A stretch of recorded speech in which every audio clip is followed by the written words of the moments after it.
오늘 들려드리는 실화는 호감 가는 외모와 똑똑한 학생이었다는 이유로 여러 정황 증거가 있었음에도 용의자에서 제외되어 수사의 혼선을 빚으면서 수십 명의 여성이 희생되었던 사건에 대한 이야기입니다. 결국 그는 어떤 처벌을 받았는지 끝까지 들어주시기 바랍니다. 1974년 봄과 여름 동안 워싱턴과 오리건의 대학에 다니는 여성들이 계속 실종되는 사건이 발생하게 됩니다. 그러나 경찰은 그 어디서도 단서를 찾지 못하고 있었죠. 실종된 여성은 불과 6개월 만에 6명에 달했는데 사람이 붐비는 해변에서 대낮에 실종되는 사건까지 발생하면서 그 지역 사람들은 극도의 불안감에 휩싸이게 됩니다. 그러다 이보다 더 대담한 납치 사건에서 드디어 첫 번째 단서를 얻게 되죠. 오트와 나슬룬드가 실종되던 날 다른 여러 여성들은 자신들을 차로 유인하려 했던 한 남자에 대해 공통된 증언을 했습니다. 남자의 차량은 갈색 폭스바겐 비틀이었고 그들에게 테드라는 이름으로 자신을 소개했다고 하죠. 경찰은 이 증언을 바탕으로 테드라는 이름의 남성을 공개하면서 시애틀에 거주하고 있는 테드 번디가 수배범과 동일인으로 보인다는 전화를 4명으로부터 받게 됩니다. 테드 번디를 지목한 4명은 테드 번디의 전 여자친구, 그의 절친한 친구, 그의 직장 동료 1명, 번디를 가르쳤던 심리학 교수였습니다. 경찰은 엄청난 제보를 받았지만 테드 번디를 용의자에서 제외합니다. 범죄 기록이 없는 데다 깔끔한 법대생인 테드는 그들이 생각하던 범인 프로필에 맞지 않았으니까요.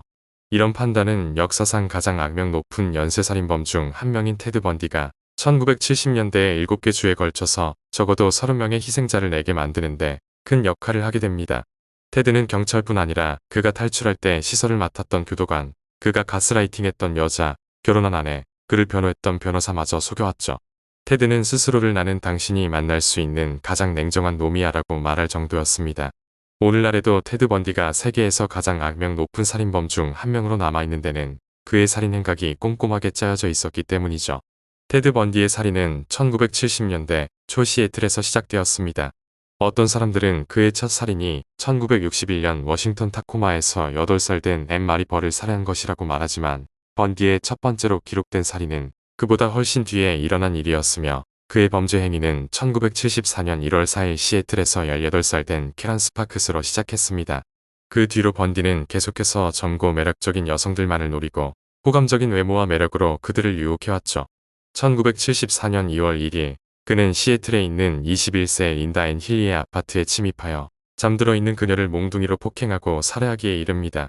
1974년 봄과 여름에는 대학 캠퍼스와 공공장소에서 납치, 성폭행, 살인, 실종 사건 여러 건이 보고되었지만 그 어느 누구도 번디를 의심하는 이는 없었습니다. 번디는 자신의 매력을 부각시키며 외모를 카멜레온처럼 바꾸게 되는데 같은 번디의 사진인데도 전혀 다른 사람처럼 보이기도 했죠. 당국을 혼란스럽게 하는 이런 수법은 수년간 법망을 피하는 데 꽤나 도움이 되었죠. 번디는 경찰관으로 사칭하기도 했고 그의 매력은 피해자들의 의심을 무력화하기에 좋은 유혹스런 수단으로 사용했습니다. 젊은 여성들에게 그의 겉모습은 별 의심 없이 접근하기 좋았고 이런 접근은 결국 납치로 이어져서 나중엔 외딴 지역에서 살해된 채 발견됩니다.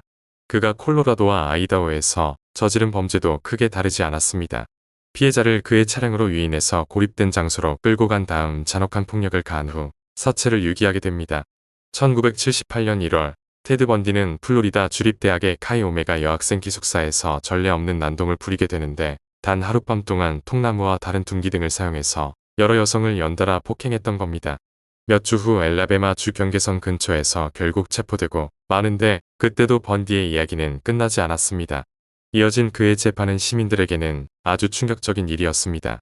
사람들은 그렇게 매력적인 청년이 어떻게 그런 괴물을 되었는지, 어렸을 때 학대를 받아서 그랬던 건 아닌지 알아내서 이해하려 노력했죠.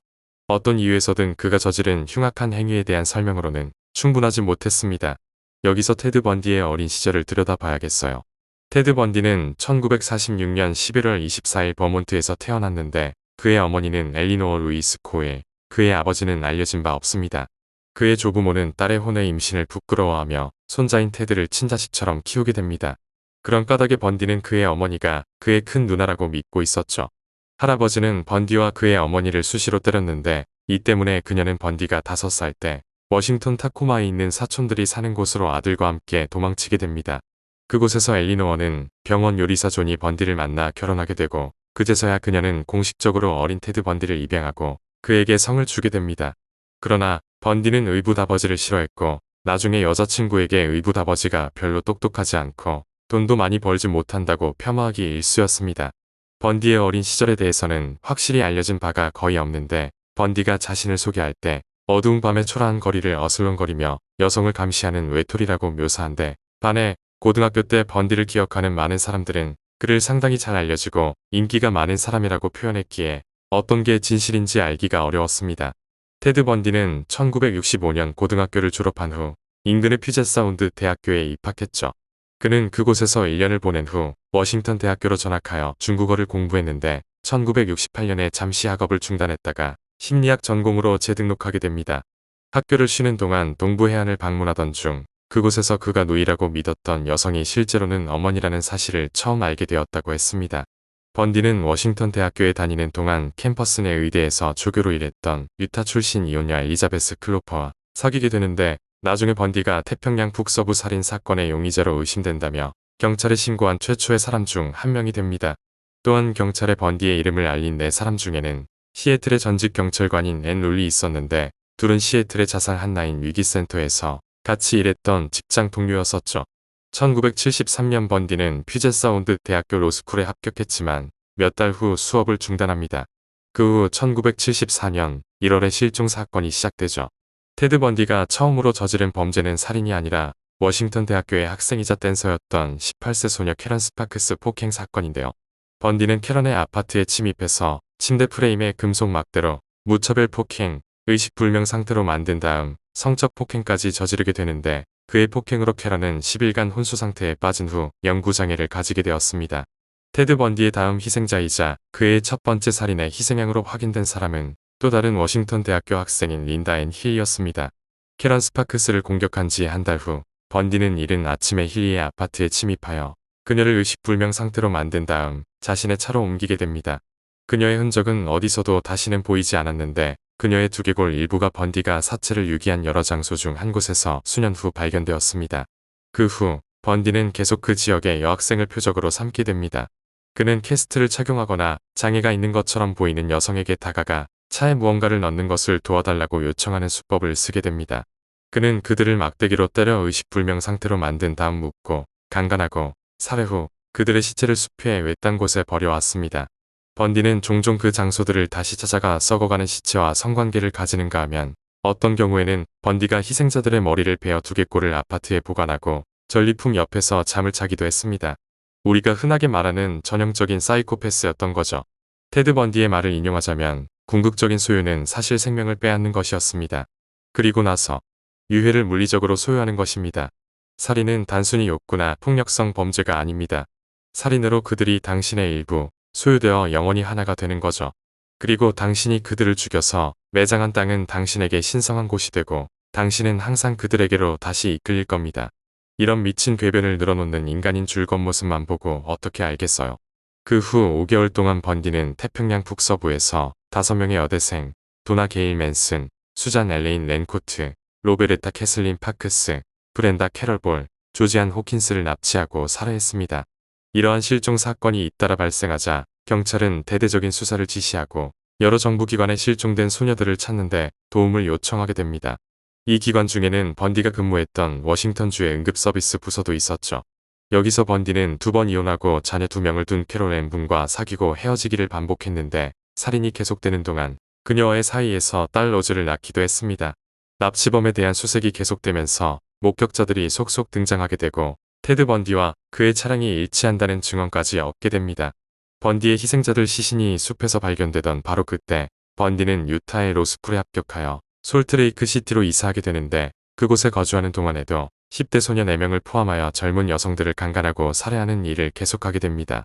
그의 살인 행각이 계속되면서 이제 테드 번디를 가리키는 증거도 쌓이고 있었고 워싱턴 수사관이 자료를 면밀히 조사하고 확인한 끝에 번디의 이름이 용의자 목록의 맨 위에 오르게 됩니다. 법 집행기관이 자신에게 점점 더 관심을 갖는 것도 모른 채 번디의 살인은 계속되고 있었죠. 마침내 1975년 8월 번디는 솔트레이크 시티 교회를 운전하던 중 경찰에 붙잡히게 되고 경찰은 차 안에서 가면, 수갑, 둔기 등을 발견하게 됩니다. 하지만 이것만으로 그를 체포할 수 없었기에 그를 지속적으로 감시해야 했습니다. 경찰은 그가 그 후로 팔았던 비트를 발견했고 그곳에서 그의 희생자 3명과 일치하는 머리카락을 발견하게 됩니다. 이 증거로 그를 재판정에 세울 수 있었죠.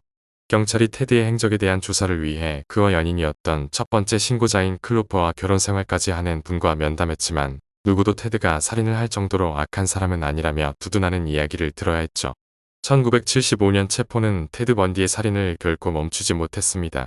1977년 6월 번디는 글렌루드 스프링스의 가필드 카운티 교도소에서 에스퍼네 피트킨 카운티 법원으로 이송되어 예비 심리를 받던 중 2층 창문에서 뛰어내려 탈출하게 되는데 도망친 지 6일 만에 다시 잡히게 됩니다. 다음 탈출은 그로부터 6개월 후 감옥에서 일어납니다. 번디는 자신의 감방이 교도소장이 있는 방 바로 아래에 있다는 것은 물론이고 천장이 얇은 석고보드라는 걸 알고는 탈출 계획을 세웁니다. 번디는 다른 수감자에게 작은 쇠톱을 얻어내서 재소자들이 운동하거나 샤워하는 동안에 천장 석고를 한 겹 한 겹 긁어내게 되는데 눈에 띄지 않게 최대한 작은 구멍을 냅니다.